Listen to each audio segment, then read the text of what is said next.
Hi, my name is Jacob Henley, and this is my final culminating project for Resistance Training Lab. For my sport, I've chosen a 40-yard dash, which isn't a sport, but the same concepts and the training application and analysis would be the same for a 100-yard dash, so I decided to just continue with it. For the sport analysis, a 40-yard dash is 120 feet, not a long sprint, but we're trying to reach the end goal or the finish line as quick as possible in less than 6 seconds. We want to aim for the low 4 seconds, 4.3, 4.2, 4.2 is the joke. Primary energy system was the anaerobic lactic, and what is most important to this sport is max strength and power, full body, stabilizing the trunk, lower extremity, and upper extremity explosive power, um, multi multi effort, and especially like a quick reaction time for both the lower and upper extremity, focusing mostly on the sagittal plane of motion, and focusing heavy on knee extensors, flexors, extensors, everything lower extremity and GH as well. For the dynamic warm-up, I chose a 5-minute jog to start out with to help increase heart rate, prep the muscles, or to get the body warmed up.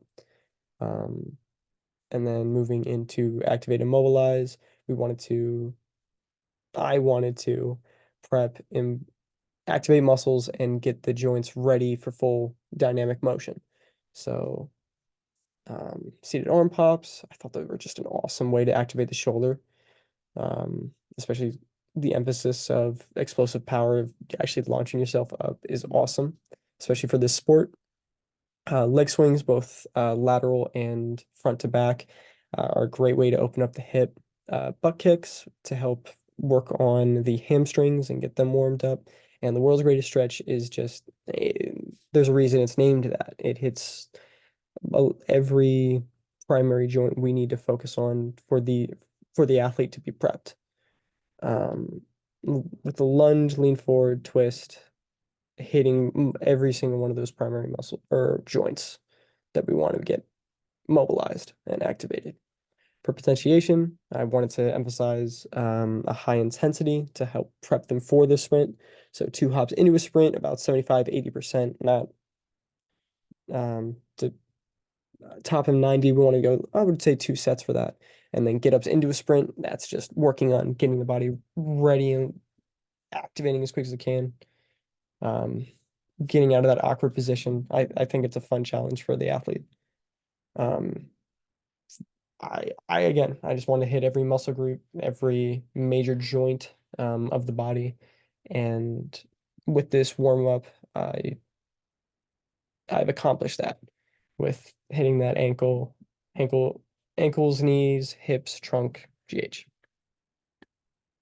For my fitness assessment battery, the athletic type that I chose for the sprinting was explosive alactic power, full body strength, and anaerobic energy system. I wanted to focus on full body strength mostly for like injury prevention and keeping that in mind that max strength can then be converted into power when periodizing. So I wanted to assess that with the athletes. Flexibility, the reason I chose overhead was to check any imbalances or to assess the athlete of any um, issues that may happen. I want to assess their flexibility and wanted to make sure that's very important to me, and it's full body. Naturally, if they get a 2, I'm not going to freak out, but these are things to be aware of and assess. Um, Power, I chose standing long jump as opposed to vertical long jump because I like that it loads the like plantar flexors eccentrically and it kind of explodes forward. I like that force. I think that's more sport specific, and that's why I chose that. But agility for the T-test of deaccelerating and exploding towards a change of direction, I think that's great. Um, and helping with that stimulus for the athlete. Um, for muscle strength, I chose the hand grip dynamometer test. Again, full body injury prevention, and we can convert that into power later. I think that's awesome. And the anaerobic capacity test of 300-yard shuttle. I thought was great. I'm reading off the slides. I'm gonna stop doing that. So the 300-yard shuttle, I, I is just great to help train the energy system that we're going to be using the most. Um, and naturally, I've made sure to mention everything we would need for all of these assessments. We're gonna need 8 cones in total, tape, da da da, with 5 minutes of rest and 2 minutes between 5 minutes of rest between tests, 2 minutes between trials. Awesome. And yes, that is my reasoning for my fitness assessment battery. For my resistance training workout, I had some fun with this. I chose a one arm dumbbell row for the upper body, mostly because I wanted to focus on the rear delt primarily and the lat to help I the ex just when getting the GH into full extension there, but in explosive fashion. Um, and I wanted that extra range of motion that you can't get with a bent over row or a lat machine pull down. So that's why I chose the one arm dumbbell pull. Um, I wanted to, again, maintain a neutral spine fixed at the hip. We don't want them bending their lumbar spine. There's no need for that. But yes, I wanted to, again, focusing on the lat to help stabilize the trunk so we're not bouncing as much. We're not having those power leaks during sprinting. We're training that proud test, proper running mechanics, but also having that little bit of GH extension for that power at the end is what I would emphasize when cueing the exercise. Um, so for front squat, mostly loading the lower extremity. I wanted it. The reason I chose the front squat instead of a back squat is the moment arm is different or is larger for the ankle, and I wanted to eccentrically load the gastrocs and the soleus more, just the plantar flexor group. In a game of inches, it's about inches, right? So I thought that would be a good way to help get more load and create more resistance for the muscle groups that we're trying to emphasize in this squat. But it's a squat. It's great. I would have the conversation about the parallel versus cross arm, depending on if the athlete has the upper extremity flexibility to do the position. But if not, then we would switch to the cross arm for them. Um, and for abdominal crunches, just to help strengthen the core. And yeah, just to help stabilize the trunk during motion, to help just prevent power leakage during running, just maintaining that proud posture. For speed, agility, and quickness, I chose ace skips and fast feet, mostly because I thought these were awesome. I think they're great for running. They have direct correlation and they're going to emphasize the two, I don't want to say most important because that's subjective, but two very important aspects of track and field is stride rate and mechanics of sprinting. So with ace skips, focusing on staying tall and not and driving the leg down hard and allowing for rapid pops of explosive power to help emphasize stride rate. Yes. Double check. Yes, both technically do this. These are both correct. Um, because they're both also emphasize the arms removing at the same rate as the legs, we can help emphasize the stride rate.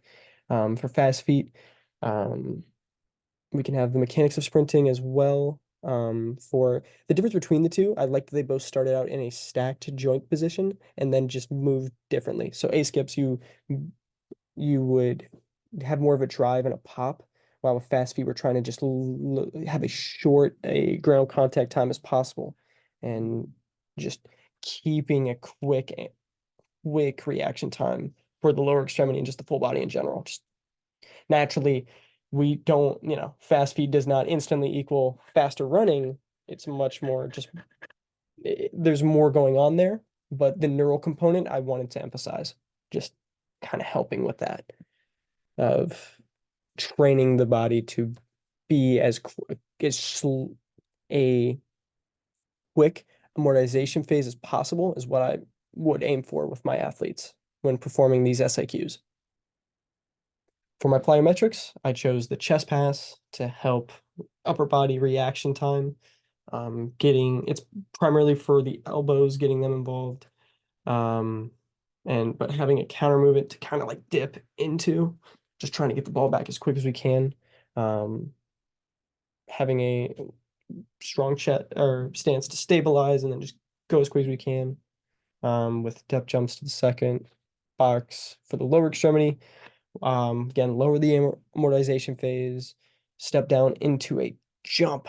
Obviously, first things first, we pass the drop freeze. They have to be able to land first before we do this exercise, or they can't do it. I'm gonna emphasize that. I'm gonna yell at them if they can't. Not yell at them, but yeah. But I liked that they loaded and then instantly reacted to that stimulus and trying to get off the ground as quick as possible to a new objective. I liked that. I thought that was awesome.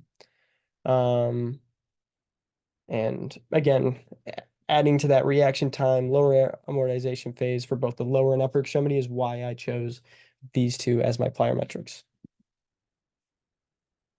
For my power lifts, I chose a power clean and a push press. For the power clean, I felt it was great for full body. I felt it's a great just going from the pull phase and committing to that triple extension. I think that's great for mostly any any power sport. I think it's a great tool to use and to add to. Especially with the triple extension. Love it. I think that's great for the lower extremity, and I think it's great to carry over into sprinting. Um, Again, just trying to emphasize committing to the hip. Um, I, the best cue that I got from Caitlin was it's just a deadlift. Like helping get up into the pull, like get me out of the pull phase and actually commit to the lift was great. And not just actually giving with on the catch phase. Um, for the push press, sorry, for the resistance training, I emphasized the uh, rear delt. Now I'm activating the anterior delt with the shoulder power, or for the push press with a little dip, but not too much of a dip. Just kind of load into to extension or to um, elbow extension, but shoulder flexion to help emphasize that drive back up into power. Um, but again, I love the cue of proud chest to kind of help like protect the spine. Um, Hip length, and just a light dip. We're not going too crazy with that. But yeah, here is me doing a power clean.